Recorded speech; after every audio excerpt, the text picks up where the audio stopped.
sur TikTok et que tu fais des vidéos de couple et qu'on vient te poser des commentaires, il est séquenci, il est musulman, il est converti, il est nanana, voilà, ça, je dis rien. Après, quand tu te mets sur TikTok et que tu fais un live et que tu manges du cochon et que tu te fais insulter parce que tu manges du cochon. C'est de la provocation. Hamza, de quoi? Laissez votre cochon dans le frigo.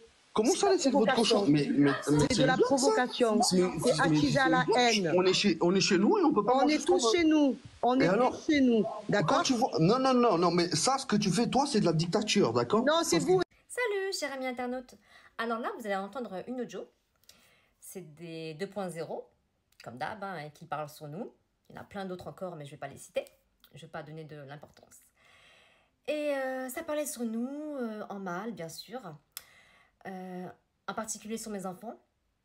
Et sur moi, en disant que j'étais une chouin, que mon mari c'était un AMC, etc., etc. Et pas touche aux enfants. Non, pas touche aux enfants. Donc mon mari est rentré pour discuter. Il a dit ses 4 vérités. Voilà. Et ça leur a pas plu. Et donc eux, ils ont conclu qu'on provoquait. Quand on mangeait du cochon, quand on faisait des lives en mangeant du cochon, on provoquait. Du coup, on mérite ce qu'eux, ils nous donnent. C'est-à-dire des menaces. Voilà. Et il y a une dame qui dit ton cochon, tu le ranges dans ton frigo, on ne veut pas le voir. Alors, j'explique. On est en France, sur une terre chrétienne, république laïque, d'accord? Ça fait des décennies qu'on mange du cochon en France. C'est vendu en libre service, c'est-à-dire que tout le monde peut en manger. Des juifs comme des musulmans, ils ont le droit de faire ce qu'ils veulent. Dans votre bouquin, je ne sais pas comment ça se passe. En tout cas, en France, ce n'est pas interdit. Et ce n'est pas interdit de manger du cochon en France. On n'est pas dans un pays musulman. La preuve que ces 2.0 veulent imposer leur religion à tous. En gros, eux, vu qu'ils n'en mangent pas, on ne doit pas en manger.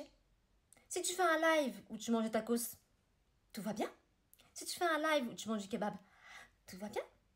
Mais si tu as le malheur de faire un live en mangeant du cochon, attends-toi à avoir des menaces des 2.0.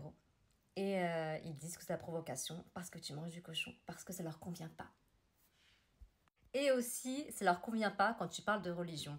En France, on a la liberté d'expression, c'est-à-dire on a le droit de critiquer les religions, de se moquer des religions, de faire de l'humour sur les religions. On est bien en France. Des fois, j'ai des doutes. Alors nous, on ne se laisse pas faire et on va continuer à faire des lives où on va manger du cochon. C'est la liberté. Et si cette liberté vous dérange, vous pouvez aller dans d'autres pays musulmans où il y a zéro liberté. Ah, j'allais oublier, vive le RN. Marine Bardella, je vous aime.